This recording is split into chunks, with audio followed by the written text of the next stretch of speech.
प्रगति coaching के YouTube channel में फिर आप लोग का एक बार स्वागत है। जैसा कि पिछले दिन हम लोग वर्ण विचार में स्वर पे चर्चा किए थे, आज हम लोग उसी प्रकरण को आगे बढ़ाते हुए व्यंजन पर चर्चा करेंगे।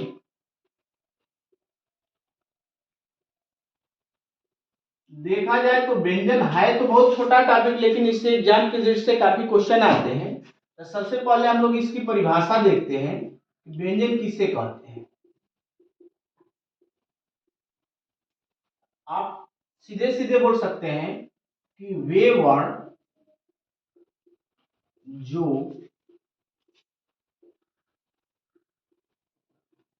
स्वर की सहायता से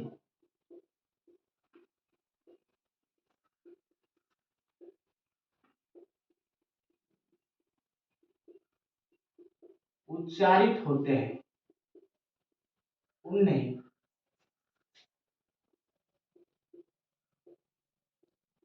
व्यंजन कहते हैं, किंतु उच्चारण करते समय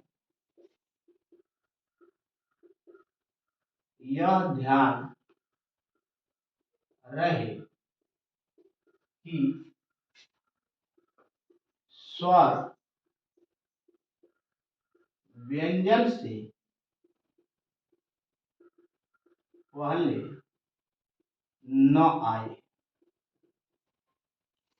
काफी लोग कहते हैं कि व्यंजन वे वर्ण है जो स्वर की सहायता से उच्चारित होते हैं सर, लेकिन आप सोचिए कि यदि ऐसा सही है तो क का उच्चारण करते हैं तो क में अ आता है, जबकि ङ का उच्चारण करते हैं तो अ को पहले कर देते हैं। तो यह गलत है।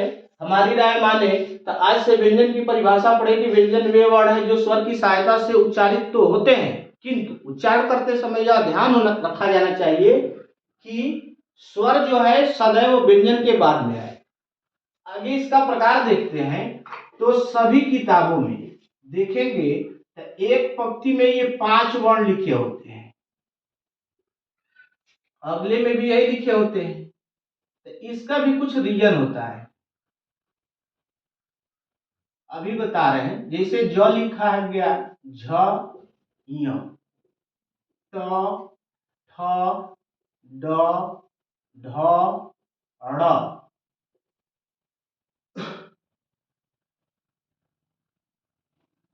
त थ द ध न, प फ ब भ म य र ल व तालव्य स मूर्धन्य स दंत्य स ह, कस त्र ज्य स्र। इसके बाद ड और ढ कहीं भी देख लें तो इन वर्णों को लिखने का तरीका यही होता है। एक लाइन में जितने वर्ड लिखे गए हर जगह इतने ही लिखे जाते हैं। इसका एक ही कारण है कि एक समान या एक तरह की विशेषता रखने वाले वर्णों को एक समूह में रखा जाता है। और इसमें देखिए किसी भी ग्रुप में, जैसे हमारे परिवार में मुखिया के नाम पर हमारे परिवार का नाम रखा जाता है, परिवार की पहचान होती है, तो उसी तरह जैसे कि इस पंक्ति में 5 वर्ण है तो इसमें प्रथम जो वर्ण होता है क, और इस वर्ण के नाम पर इस परिवार का नाम या समूह का नाम रखा जाता है क वर्ण। इसी प्रकार से इस परिवार का नाम बनता है च वर्ग, इसका नाम बनता है ट वर्ग, इसे आप कह सकते हैं ट वर्ग, और इसे कह सकते हैं प वर्ग। अब यहाँ पर एक क्वेश्चन बनता है, वर्गों की संख्या कितनी होती है। तो अब आप देख ही रहे हैं वर्गों की संख्या कितनी, 5। आपको रटना नहीं है, बस ध्यान से टॉपिक को, संतोष सर आप विश्वास माने कि यदि इसे आप ध्यान से दिमाग में बैठा लेते हैं तो जीवन भर कभी आपको रटने की जरूरत नहीं है। अब देखिए ऊपर से जो ये वर्ण है, 5 पंक्तियों में जो वर्ण है, तो इन वर्णों को हम लोग बोलते हैं स्पर्श व्यंजन। अब स्पर्श व्यंजन की संख्या यहाँ पर क्वेश्चन बनता है कितनी होती है। तो अब देखिए कुल संख्या कितनी है, तो इसमें 5 उठते 5 यानी कि 25। स्पर्श व्यंजनों की संख्या कितनी, 25। अब इसके अंदर जितने वर्ण हैं सभी को स्पर्श व्यंजन की श्रेणी में रखा जाता है। इनका नाम क्लियर हो गया, वर्ग भी क्लियर हो गया। यहाँ पर एक क्वेश्चन और बनता है कि वर्गों की संख्या कितनी होती है। तो वर्गों की संख्या 5 सर। अब वर्णों की संख्या पूछता है, दिमाग में रखिएगा वर्णों और वर्गों में अंतर है। वर्गों की संख्या पूछेगा तो 5, वर्णों की संख्या पूछेगा तो 52। इस 5 के आगे 2 बढ़ा लेना है। स्पर्श व्यंजन पूछेगा तो ये तो और आसान है, 5 से पीछे 2 कर देना है। वर्ण पूछे तो 5 के आगे 2, और व्यंजन पूछे तो स्पर्श व्यंजन पूछे तो 5 के पीछे 2 कर दीजिएगा, संख्या बन गई। और वर्ग पूछेगा तो केवल 5। अब देखिए इसमें एक जो वर्ण है य र ल व, इस श्रेणी को हम लोग बोलते हैं अंतस्थ व्यंजन। आज तक UP TET, C TET, super TET, Bihar TET, R TET, जो भी उत्तराखंड टेट, जहां भी टेट हुआ है, यदि व्यंजन से क्वेश्चन है तो सबसे ज्यादा क्वेश्चन बना है अंतस्थ व्यंजन से। पहला सीधा सीधा क्वेश्चन बनता है कि अंतस्थ व्यंजन की संख्या कितनी, तो सीधे आप बोलेंगे 4। लेकिन इसमें 4 वर्ण है और चारों की अलग अलग विशेषता है। पहले बात आती है कि इसे अंतस्थ क्यों कहते हैं। आप बताएं भीम सर, पहले बताएं कि इसको अंतस्थ क्यों बोलते हैं। बोलिए भाई। हाँ अब जान रहे, हमको पता है, शर्मा रहे हैं बस, हम जान रहे हैं। देखिए अंतस्थ, जैसे आप सुने होंगे कि पहले के जमाने में जैसे कैकई रूठ गई थी तो दासी बताई राजा दशरथ को कि रानी कोप भवन में रूस कर बैठी हैं। तो अब वो कोप भवन किसे कहते थे, अंतःपुर में बैठी है। कोप भवन को बोला जाता था अंतःपुर। तो पूर्व माने गांव, अंतः माने मध्य में, अर्थात जो मध्य में स्थित हो उसे अंतः बोला जाता है। तो अंतस्थ, अंतः माने मध्य में, अस्थ माने स्थित होने वाला, व्यंजन माने व्यंजन, अर्थात वह व्यंजन जो मध्य में स्थित है। तो मध्य का मतलब ऊपर और नीचे नहीं सर, मध्य का मतलब है स्वर और व्यंजन के मध्य, अर्थात वह वर्ड जिसके उच्चारण में स्वर से थोड़ा अधिक और व्यंजन से थोड़ा कम समय लगे उसे क्या बोलेंगे आप, अंतस्थ बोलेंगे। अब देखिए इसमें तो पहला क्वेश्चन बनता है कि कितनी संख्या है। दूसरा क्वेश्चन बनता है, इसमें एक शब्द आता है अर्ध स्वर। अर्ध स्वर यूपी टेट 2006 का क्वेश्चन रहा कि अर्ध स्वर कितने हैं। तो देखिए हिंदी में अर्ध स्वर की संख्या मानी जाती है 2। ये कौन कौन से हैं, तो इस वर्ग का एक य और एक लास्ट वाला व, यानी इसमें से एक य ले लीजिएगा और एक व। अब ये कौन कौन से हैं, तो य और व, ये कौन से वर्ण हैं, अर्ध स्वर है। अंतस्थ की श्रेणी में ये अर्ध स्वर। अर्ध स्वर का मतलब होता है कि आधा स्वर। आधा स्वर क्यों कहते हैं, तो क्योंकि इसके उच्चारण में स्वर से थोड़ा कम अधिक, स्वर से थोड़ा अधिक और व्यंजन से थोड़ा कम समय लगता है, इसके कारण इसको हम लोग बोलते हैं अंतस्थ। अब देखिए इसके बाद एक र इसमें है। सभी 4 वर्णों की 4 प्रकार की विशेषता है सर। र की तो पूछे ना कितनी विशेष, इसको हम लोग बोलते हैं प्रकंपित। अब देखिए प्रकंपित, कंपित का मतलब होता है कंपन, प्र माने विशेष। जैसे शिक्षण और प्रशिक्षण, तो शिक्षण क्या है, तो पठन पाठन की प्रक्रिया को शिक्षण। अब प्रशिक्षण क्या है, तो वह भी एक प्रकार का शिक्षण ही होता है, लेकिन प्र लगा है, प्र का मतलब विशेष। वह किस प्रकार का शिक्षण है, विशेष शिक्षण है। तो इसमें कंपन, प्रत्येक वर्ण को बोलते हैं तो कंपन ही होगा, उस कंपन के द्वारा वह ध्वनि हमारे कानों तक सुनाई देती है। लेकिन देखिए इसमें प्र लगा है, प्र माने विशेष कंपन होगा। उस विशेष कैसे होगा, तो जैसे आप र को बोलिए, देखिए प्रकंपित वर्ण किसे कहते हैं, तो र को। अब इसे प्रकंपित क्यों बोलते हैं, तो क बोलिए। देखिए क में क्या है, आपकी जीवा हिल नहीं रही, लेकिन र बोलिए र, र, तो आपकी जिह्वा कांपने लग रही है, यानी कंपन ज्यादा हो रहा है, जिसके कारण इसको हम लोग बोलते हैं प्रकंपित वर्ण। अभी अब देखिए, र से संबंधित एक शब्द आता है लुंठित वर्ण। लुंठित वर्ण किसको कहते हैं सर? दोनों में अंतर है। देखिए, कुछ लोग कहते हैं कि र को ही लुंठित वर्ण कहते हैं, ये गलत है क्या? देखिए, प्रकंपित पूछेगा तो र बताएंगे, लुंठित वर्ण किसे कहते हैं? तो र के जो लिखने का तरीका है उसको हम लोग बोलते हैं लुंठित वर्ण। अब देखिए, लुंठित वर्ण में ल के लिखने के तरीका को बोलते हैं कैसे? तो र को आप ऐसे भी लिख देते हैं, र को शुद्ध ऐसे लिखे। इस र को क्या करते हैं कि ऊपर भी लिखा जाता है, जिसे हम लोग उड़नतुआ र कहते हैं, और इस र को कभी कभी हम लोग ऐसे लगा देते हैं, इसे हिंदी में बोलते हैं अर्धरेफ। इसे क्या बोलते हैं? अर्धरेफ। और इस र को कभी कभी आप लोगों ने देखा होगा कि ऐसे नीचे लिख देते हैं, ऐसे नीचे लिख देते हैं। अब देखिए, जैसे राम लिखा गया, तो यहां भी हम लोग,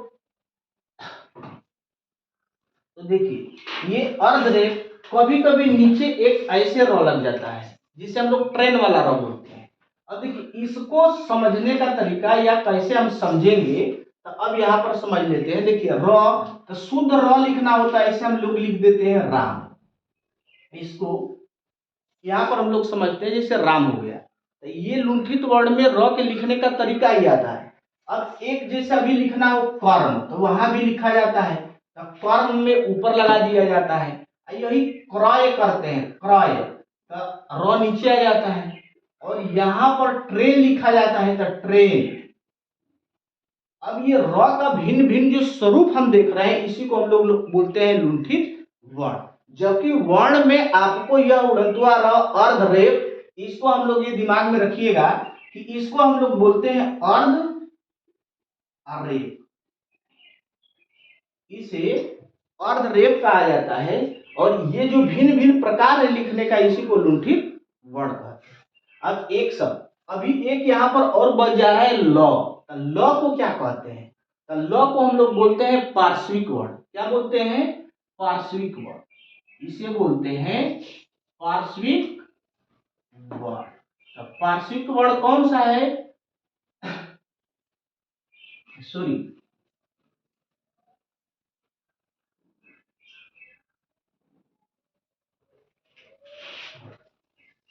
क्लियर हो गया? ये पार्श्विक वर्ण पूछेगा तो आपसे ल बताएंगे, यानी इसमें आने वाले चार वर्ण का चार नाम और चार प्रकार की इनकी विशेषता है। अब देखते हैं, तो यह तो हो गया अंतस्थ, लेकिन अब इस ग्रुप को क्या कहते हैं? तो इस ग्रुप को हम लोग बोलते हैं ऊष्म व्यंजन। क्या बोलते हैं? ऊष्म व्यंजन। हाँ, हम समझ रहे हैं, कोई दिक्कत नहीं। संतोष सर ऊष्म का नाम लिए थे, समझ रहे हैं कि गर्म व्यंजन है। गर्म नहीं भाई, इसको टच करके देखिएगा, ये ठंडा है, ये गर्म नहीं है। इसे ऊष्म कहते क्यों है? तो इसका रीजन है, तालबी सा, मूर्धन्य सा, दंती सा, हम लोग को शुरू से पढ़ाया गया है। तो उस तरह से यदि देखेंगे तो वह क्या है? सिंपल। कोई नहीं कह सकता कि वो ऊष्म है। वह ऊष्म क्यों है? तो उच्चारण के आधार पर है। तालबी सा कह दिए, वो सिंपल उसका उच्चारण कर दिए हैं आप। उसे आप तब जाने कि ये ऊष्म कैसे होगा, तो इसके उच्चारण करने का तरीका है। तालव्य स का मतलब है कि इसका उच्चारण करें तो जीवा हमारे तालु में स्पर्श कर जाए, तो इसको बोलेंगे श। अब मूर्धन्य स का मतलब है कि मूर्धा में जीवा श, श। और इसे दंत स का मतलब दांत में स्पर्श कर जाए, स। तो जब ऐसे उच्चारित करते हैं, हाँ, तो जब ऐसे उच्चारित करते हैं तो हमारे मुख से जो ध्वनि है वह काफी घर्षण करके निकलती है, जिसके कारण वह अन्य वर्णों से निकलने वाली ध्वनि की अपेक्षा हल्की गर्म होती है, जिसके कारण हम लोग इसे बोलते हैं ऊष्म व्यंजन। तो ऊष्म व्यंजन की संख्या पूछा गया है टेट में, ये कितनी होती है? तो ऊष्म व्यंजन की संख्या 4। अब देखिए, इससे कई चीजें हम लोगों को बिना रटे पता, जैसे पूछता है उच्चारण स्थान, आपसे पूछता है, तो ये इसका नाम ही है तालव्य स, यानी इसका उच्चारण स्थान तालु से होता है। मूर्धन्य स यानी कि मूर्धा से होता है, दंत्य स यानी इसका उच्चारण दंत से होता है, और ये ह है तो इसको हम लोग बोलते हैं काकल्य वर्ण जिसका उच्चारण कंठ से होता है। लेकिन यहाँ पर ह एक अलग प्रकार की का वर्ण है जिसे आप जानते रहिएगा, पूछा जाता है काकल्य वर्ण किसे कहते हैं, तो काकल्य वर्ण ल को बोलते हैं। तो यह रहा उसमें व्यंजन। अब बात आती है ग्रुप की क स त्र और ज्य की, क स त्र ज्य और स्र की। इससे बहुत ज्यादा क्वेश्चन बनता है दोस्तों, आप विश्वास माने कि इससे आने वाला क्वेश्चन, आने वाले एग्जाम में जो क्वेश्चन बनता है बहुत ज्यादा बनता है। कैसे, चलिए अब इसको हम लोग बोलते हैं संयुक्त,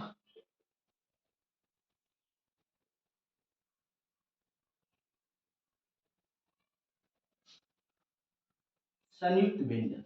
अब संयुक्त व्यंजन की संख्या कितनी, 4। इस ग्रुप को हम लोग बोलते हैं, या इसे बोलते हैं उत्क्षिप्त व्यंजन। उत्क्षिप्त व्यंजन की संख्या कितनी, 2। दोस्तों देखिए, जैसा नाम वैसा काम, इसको बोलते हैं संयुक्त व्यंजन। संयुक्त क्या है, तो जहां पर 2 या 2 से अधिक प्रकार की अलग या भिन्न ध्वनि आती है उसको बोलते हैं संयुक्त। अब इस संयुक्त में क स त्र ज और स्र है।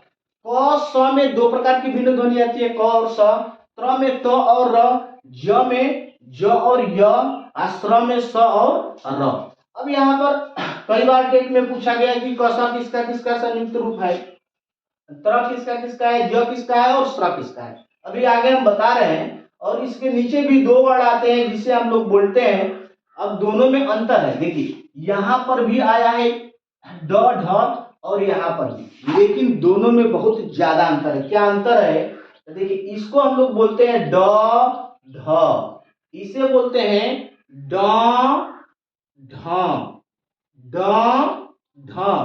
अब देखिए उत्क्षिप्त, उत्क्षिप्त किसको कहते हैं, उत का मतलब होता है ऊपर, क्षिप्त माने जल्दी से जाए और फिर नीचे आ जाए, अर्थात हमारी जीवा किसी वर्ण का उच्चारण करते समय झटके से ऊपर जाए और तुरंत नीचे आ जाए, तो उन वर्णों को बोलते हैं उत्क्षिप्त। उत्क्षिप्त की श्रेणी में 2 वर्ण आते हैं, इसको द्विगुण भी बोलते हैं। इसे और क्या बोल सकते हैं, द्विगुण।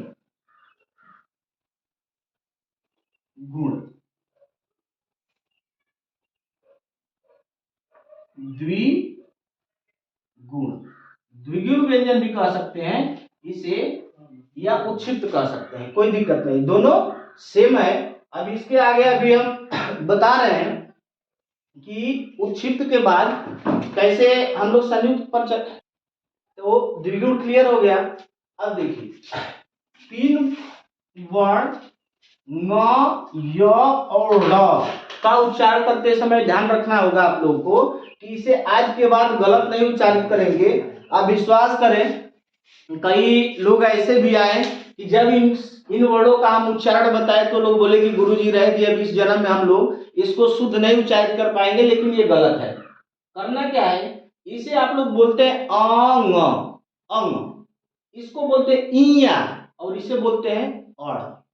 ये तीनों अशुद्ध उच्चारित करते हैं। करना क्या है आपको, इसे अंग बोल रहे हैं ना, तो अ शुरू वाला नहीं, अभी आपको लिखवाएं कि उच्चारण करते समय यह ध्यान रहे कि स्वर व्यंजन से पहले न आए सर, लेकिन आप बोले अंग तो अ तो पहले आया ना, क बोल रहे हैं सर, आप ध्यान दें, थोड़ा सा ध्यान देने की बात है। आप बोल रहे हैं अंग, तो अभी क का उच्चारण करते हैं तो आप ऐसे कहते हैं ना क, तो ओ लास्ट में आया कि नहीं, अंग बोले हैं तो अ पहले आ गया, इया बोलते हैं तो ई पहले आ गया, औड़ा बोलते हैं तो अ पहले आ गया सर। यह 100% गलत है। आज के बाद इसको आप ऐसे नहीं उच्चारित बोले करेंगे।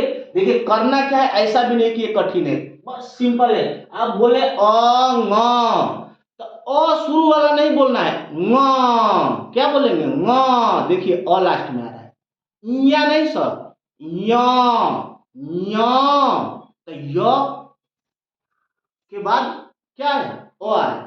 इसको ओड़ा नहीं, ओड़ा बोलते हैं, इसको बोलेंगे ड़, ड़, ड़ के बाद क्या है, ओ। तो इन तीन वर्णों का अधिकांश देखा जाए तो लोग इसका उच्चारण शुद्ध करते हैं। आज के बाद इसके उच्चारण में हम लोग शुद्धता लाएंगे। कई बार देखिए, संयुक्त व्यंजन की संख्या तो 4, डायरेक्ट क्वेश्चन यह बनता है। अभी इससे बहुत सारे क्वेश्चन बनते हैं सर। देखिए, पहला क्वेश्चन बनता है कि क स किसका किसका संयुक्त रूप है। अब यह भी कोई जरूरी नहीं। अब देखिए, अधिकांश बार लोग कहते हैं क छ, उसका रीजन है कि आप पढ़ते हैं इसको सर क्या, क छ। तो जब क छ कहेंगे तो कछवे न लिखेंगे।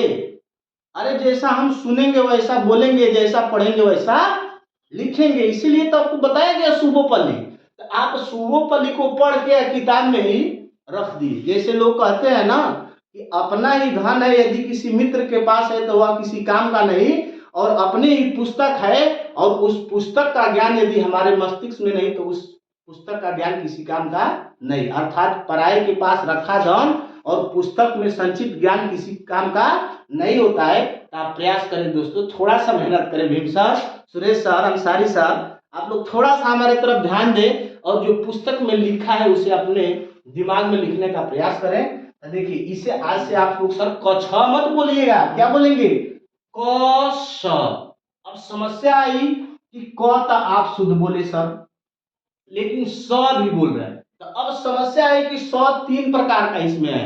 एक तालव्य स, मूर्धन्य स, दंत स। तो कौन सा स, वह भी बच्चे रटने लगते हैं कि वहां कौन सा स होगा। अरे उसको बोल रहे क श।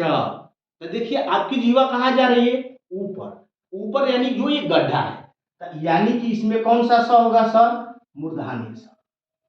यह भी सही है, ऐसे आप लिख दिए तब भी सही है। यदि ऐसे नहीं लिखना चाहते तो इसमें हलंत लगेगा तो और क्या होगा, बाहर होगा। तो ये हो गया क स। ये त्र तो आप शुद्ध बोलते हैं, तो शुद्ध बोलते हैं तो शुद्ध लिखते हैं, यह भी सही है। लेकिन समस्या यह है कि इससे हम लोग गलत, इसे बोलते हैं अज्ञान।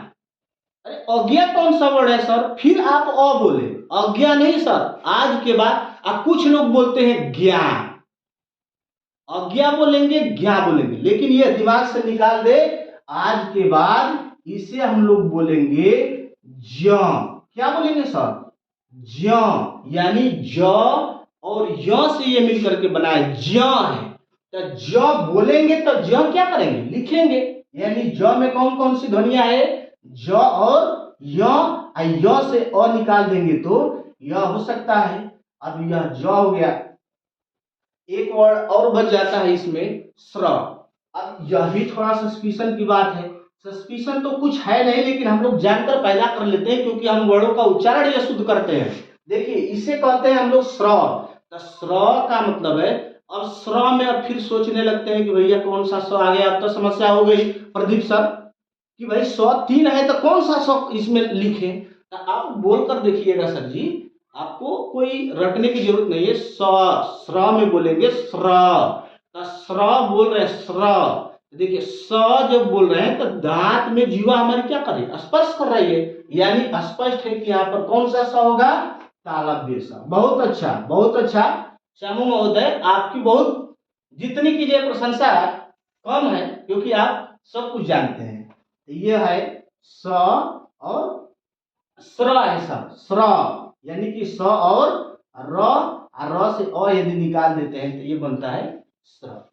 अब देख, ये अभी आपका व्यंजन व्यंजन का प्रकार समाप्त हुआ, लेकिन अभी इसमें बहुत कुछ है। चलिए इसके आगे हम लोग अभी बताते हैं कि व्यंजनों की कुल संख्या कितनी होनी चाहिए।